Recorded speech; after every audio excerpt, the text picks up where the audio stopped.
Hey everybody, Coach Troy here. Now I know a lot of you would rather die than get stuck onto your high school reunion. Well, for the graduates of Darkridge, you got the option of doing both. Let's check it out. Was supposed to be our chance to prove that we've become better people. High five! Like, who in high school area that I need to add to, and I'm just like, Jesus Christ!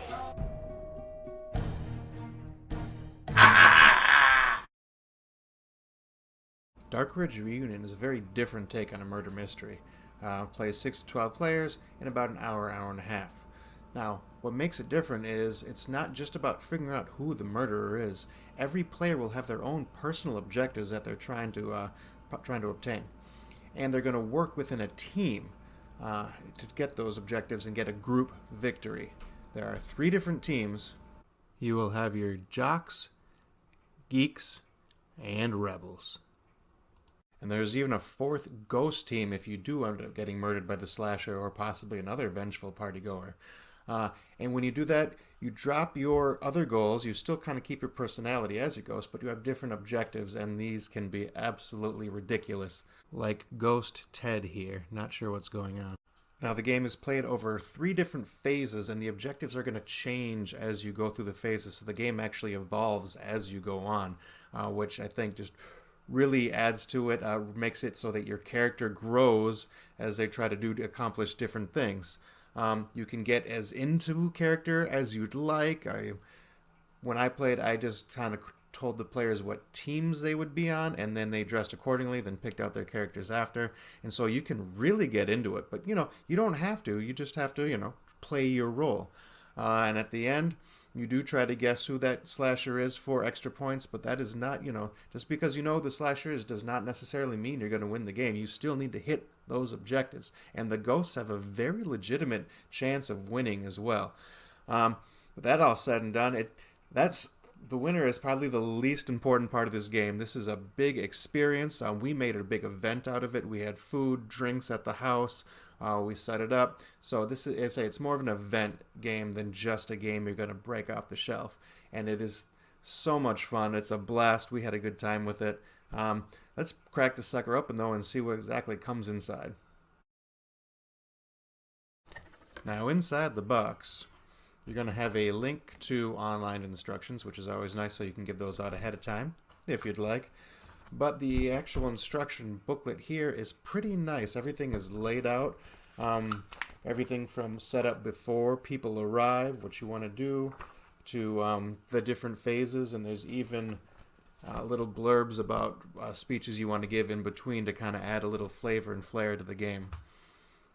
You will have, of course, your roles here. Everyone will get a lanyard with their character on it, as well a little blurb about their character, and then they get to choose 3 different objectives, 3 different kind of personality types per character that you are. So there's a lot of different replay for you, and you can really own it and kind of make your character how you want to. You can play them a little differently. All right, there are 12 total of different colored lanyards for the different teams. And this peeking out, of course, it's a Starlux game, so you have to have some kind of light-up toy. And this one is the dagger. The dagger actually looks pretty cool. It's foam. You're not going to actually hurt anybody with it, but it's neat looking. Really like that. Inside, there's a baggie with different items in it, things that are going to help you or possibly hurt others.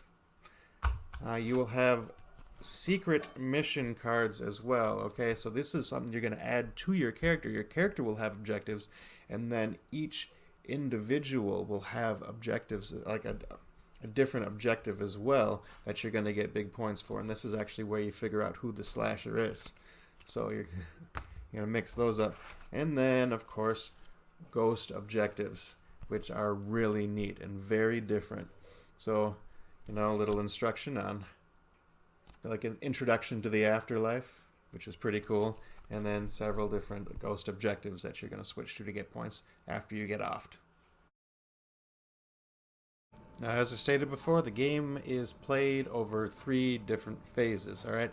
Now, before the game begins, everyone is going to get one of their roll cards here, nice little lanyard, and you're going to pick out just exactly who you are now, like who you grew up to be, which is kind of cool.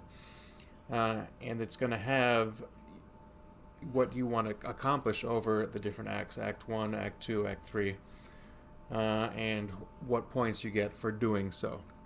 Right? Then everyone is going to get a secret mission card. These are going to be different, another way to get points. This one is the slasher card, and what you're going to do with that is just slide it inside your character like so it stays inside so you don't lose it. You don't have to keep it in your pocket and getting crinkly. And everyone will also get a secret item, and that you can store inside your lanyard as well. So that's kind of nice. You can keep them on. You don't have to worry about ruining your cards. It's a little thoughtful thing. And actually a pretty nice lanyard. Pretty nice ribbon too.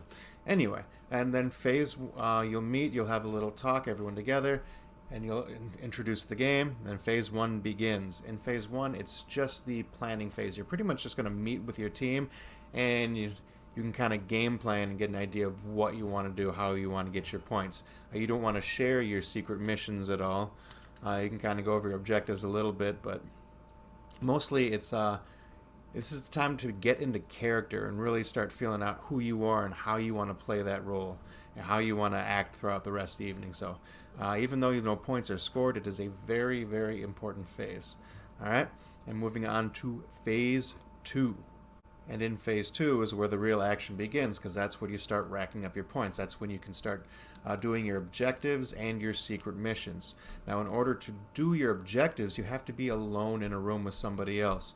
So sometimes you want to be in a room with people, wait for others to leave, or try to coax somebody in another part of the house, and then you can do your objective there, whatever it may be. Try to convince them to say something, do something, high five, whatever. Some silly little thing, and that's how you're going to rank up your points with people from other teams. But that is a risk, because that is also in phase 2 where the slashing begins, all right? And if you're alone in a room with somebody, they could kill you. So you have to be careful of that. It is a risk to get those points, but you got to take a risk to get them. And if you do end up getting slashed, you want to... What's neat, because once you become a ghost, you can't talk. If you get touched by the dagger, you can't scream out when you die either. Beforehand you can, but as soon as you get hit with that dagger, you're silent immediately. And a nice little touch that the designer did is you have to, in order to get your first 2 ghost points, you have to silently and carefully, undetected as a ghost, go and grab a ghost objective, right? So this is going to make it so you're not just giving away who the slasher is right as soon as you get killed, okay? So it's a nice little thing. And then once you grab these, then you're going to start trying to accomplish your ghost objectives, getting a couple points a time as you do so. All right, and it's also the time in phase 2 when you can use your items, all right? Lots of different things. They can affect different people. They can make you trade items. They can make you give up what your objectives are. They can actually even kill people, like with the poison here. That's another way to take somebody out, and so it can also confuse who the slasher is for the rest of the players. And in phase 3, your guys are going to meet up. They're going to do a little more talking, and then you're going to go to your third objective on here. So the game is going to switch and twist a little more, and you have less time, so it's kind of, you want to wrap things up. You're going to be trying to work harder to get those last extra points. Oh no, getting attacked by a different kind of slasher here. All right, so... Hey, you're going to try to finish up the game, get those last few points however you can, and try to figure out who the killer is, not get killed yourself. And that's going to get you into the final act. And once that final act is finished, you're going to add up all your points. And all the living teams, so the ghosts not included, because they would obviously know who this is, the living teams can take their points and bet them to see if they can guess who the slasher is. All right, so you're going to gamble those points. Then you're going to tally up all your points, and whoever has the most points wins. All right, so lots of different ways to get points. Again, you're trying to push to get those points at the end. But really, whoever wins doesn't really matter. It's more like it's more about playing the game and having fun and ranking up your points that way. Full disclosure, I did receive this as a review copy. But that being said, I really love this game. I would buy it, and I'm definitely going to keep it and replay it again, okay? The game we had with it was a success, and I know it was a success because we had talked about it for over an hour afterwards. So after the game was done, we all hung out, we talked about our roles, why we did what we did, the different situations, the ridiculousness of the ghosts, all that fun stuff. So say, I like this game, it's a keeper. And I can really tell the designer of this game put a lot of thought into it. Took everything that they liked about a murder mystery, kept it in there, and then switched things around. I like the fact that it's not just about figuring out who the killer is. It's about your role and getting into that and your objectives.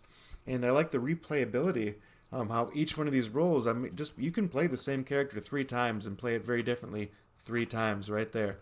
I like how there's no player elimination. You've got your ghost objectives. Those are great. That keeps the game going and adds just a whole nother level and just strangeness to it that, again, I really appreciate. Of course, there is some problems with it, like this dagger is just way too big. It's awesome looking, it's super cool, but I wish it was just a lot smaller. I mean, most people are not going to be wearing the proper clothes to be able to hide something like this. We actually ended up using the first player token from Dead of Winter as the knife because, a lot of the players, they just weren't wearing things where hiding a knife this big would have been feasible. All right, so there's things like that. But outside of that, again, the replayability is huge. It's such an awesome take on a murder mystery. And again, it's something you can break out again. You do need a bigger house, like a bigger area. You say, if you have like 9 people or less, you'd say you need 3 rooms. But if you definitely need 4 rooms if you've got like 12, the full 12 playing. Otherwise, it's going to be really hard to get those one-on-one alone situations. It's just going to be a little too crowded. It's possible, but it's going to be a little tough. But outside of that, again, I had a whole lot of fun with this game.